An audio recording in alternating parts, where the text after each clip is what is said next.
In today's video, we're going to be trying the water drop raindrop effect technique in resin. I've been seeing this technique all over YouTube and Instagram, and I've seen some really gorgeous results, so I just had to try this resin technique myself. Funny thing though is I kind of tried this technique already. If you guys saw my video, I think 2 uploads ago, the one where I made the Valentine's Day themed resin coasters, I'm pretty much doing the same thing, except this time we won't be coloring the UV resin drops and we have to use mica powders to get the best results. So I'm super excited and let's get started. Now in this video, I will be making 2 resin trinket dishes because I want to play around with the resin droplets. But before we get into that, I'm first going to mix up a layer of black resin to fill the part of the mold that's going to give us the rims of the trinket dishes. Now you don't have to do this part, it is optional, but since we will be working with dry mica powders, I want to try my best to control where the dust of the mica powders go, and I definitely don't want them on the rims of the dishes.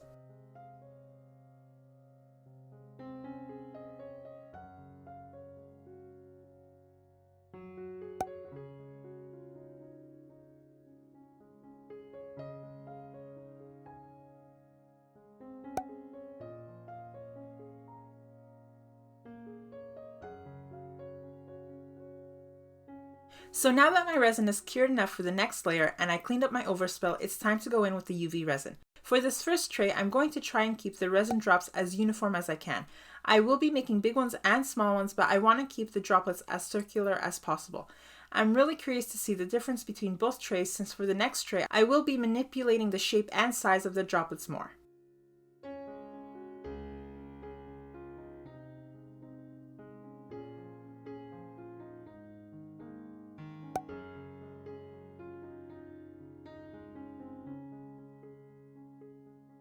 For the next tray, I'm going to have some fun and play around with my UV resin and just randomly put down the resin, not caring about the size or shape. You guys will even see that for some of the droplets, I'm going to drag the tip of the UV resin bottle along the mold to make a more elongated droplet. Comment down below which tray you guys think will look the most realistic as water droplets. Do you think it's the first one, the one where I was keeping the shapes as uniform as possible? Or do you think it's this one here where I'm just randomizing the size and the shape of the resin droplets? By the way, I gave both trays a minute and a half under my UV lamp to cure the UV resin. I did forget to cure the underside, but luckily since this is clear resin, it did fully cure all the way through. So let this be your friendly reminder to always cure both sides of your UV resin projects. Now that the resin droplets are cured, we're going to go ahead and do the next step, which is putting down the mica powders. I will be using Let's Resin Chameleon powders, and I've chosen the colors Olive and Blue, which are my favorite 2 from the set. Now to put down these mica powders, you'll want to use a small brush and put a generous amount to dust the mold as evenly as possible. Since I will be pouring black resin on top, any areas that don't have much mica powder you will be able to tell, so I will be dusting the molds extra well. One really awesome thing about these mica powders is that what you see isn't fully what you get. For example, this olive color here, the powder is white, but once I pour in my black resin and once it's cured, you guys will see that the color changes.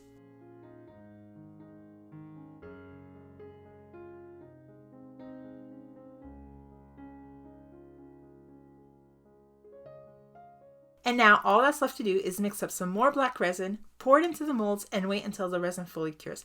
Now remember, we are using deep pour resin here, so we do have to wait 48 hours, but don't worry, this is fully edited, so you won't have to wait the 48 hours I did. I do have here 12 ounces of resin, and it ended up being more than enough resin for these trays. But if I hadn't poured that first black layer for the rims of the trays, I think it would have been the right amount. So for anyone who is thinking about getting this mold, you will need about 6 ounces of resin to fill it. By the way, the leftover resin didn't go to waste. I'm using it to make some really cute keychains, and if you're interested in seeing what they look like, be sure to go follow me on Instagram so you can see them when I post them on there. I'm really excited to see the results we get, and I'm also excited to see what these trays will look like once I've domed them. So be sure to keep on watching so that you guys can see that process as well.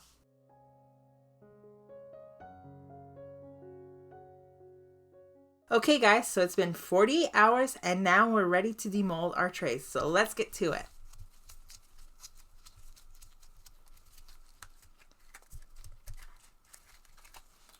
Oh dear, these ones are a little tricky to demold, but we will get there. And oh, look at that, you can already see it. How cool does that look? Wow, that is absolutely gorgeous. I'm loving that green. These Let's Resin pigments are absolutely gorgeous and they work so well. Okay, now let's do the blue one.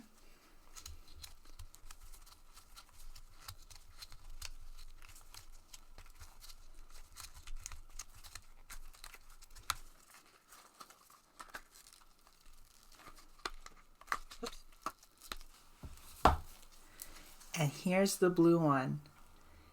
This is the one where I was a bit more controlled with the raindrops, the resin droplets. And as you guys can see, there is a slight difference. So for the green one, in my opinion, it does look a bit more natural, a bit more realistic.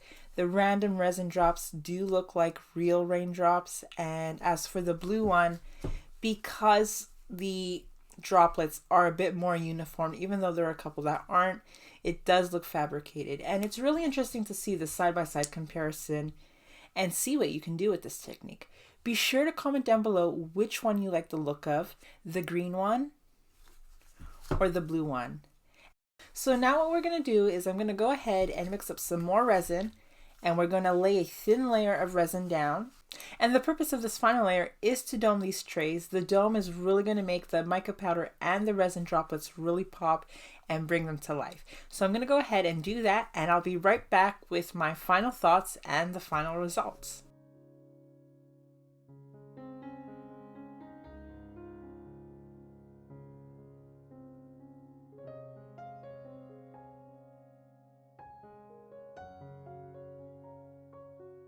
Okay guys, so it's now the next day and the resin dome has cured, and as you guys can see, it really did make that mica powder and resin droplets really pop, and it's made the resin tray absolutely stunning. Now off camera, I did go ahead and also dome the edging or the rim of the tray just to make that holographic glitter pop too, and I'm really happy with the results. One thing I wanted to point out is I'm really happy we went in with that first black resin layer for the rim of the tray. As you guys can see here, we do have some mica powder along the sides, and I guess I didn't clean the mold properly after I put in that mica powder because now we have some residue along the sides and it's on both trays. But that's okay, we can live with that. I'm just really happy that we didn't have that on the edging or on the rim of the tray, and that way it didn't ruin the lovely contrast between the black rim and then the mica powder, the middle part here with the mica powder. So yeah, that looks really good. As for my final thoughts, I think this is a pretty easy technique, even for beginners, and I'm really happy that you don't need that many supplies to get it actually done. So you probably just need your UV resin, a mold, and the mica powders. I'm not sure if you can do this with epoxy resin. Maybe in the future I can try doing this technique with epoxy resin. Comment down below if that's something that you guys would be interested in seeing. I'm actually interested in doing it. I really want to see if we can get this technique. I know epoxy resin does spread, so it'll be interesting to see what kind of results we get. With all that being said, I hope you guys enjoyed this video and you learned something today. If you did, please give this video a big fat thumbs up. And if you're interested in seeing other resin techniques that I've tried on this channel, be sure to check out one of the ones that are just popping up on screen now. Thank you all so much for watching, and I'll see you guys in the next one. Bye guys!